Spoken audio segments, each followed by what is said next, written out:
Seul un chômeur sur deux estime que Pôle emploi répond à ses besoins d'après un bilan officiel publié aujourd'hui, le premier du genre. Débordés par la crise, les agences sont de plus en plus critiquées. Du coup, de nouvelles structures tentent de prendre le relais. C'est le cas du phare créé en janvier dernier à Saint-Ouen. Alexandra Marie, Mathieu Caillot.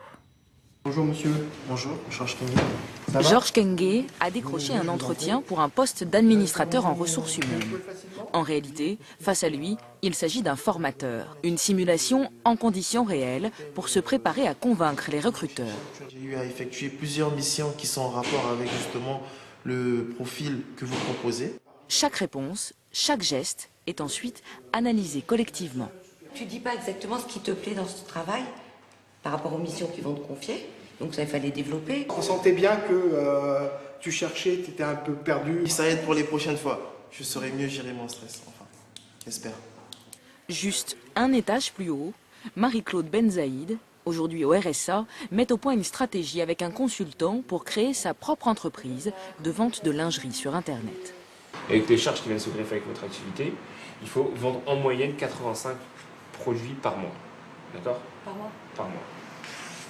Ça fait pas mal de temps que je voulais créer mon entreprise. Mais il s'avère que je n'avais pas en face les réponses adéquates. Et donc effectivement, lorsque vous avez des doutes, automatiquement vous avez une certaine crainte, peur. L'objectif, c'est d'avoir une demande de subvention, d'accord, et une demande de financement, mais avec des éléments réalistes. Pour dynamiser la recherche d'emploi, le phare tente de créer une synergie entre les différents acteurs. Du jeune diplômé au chômeur de longue durée en passant par les élèves décrocheurs, chacun ici peut bénéficier d'un suivi adapté à sa situation.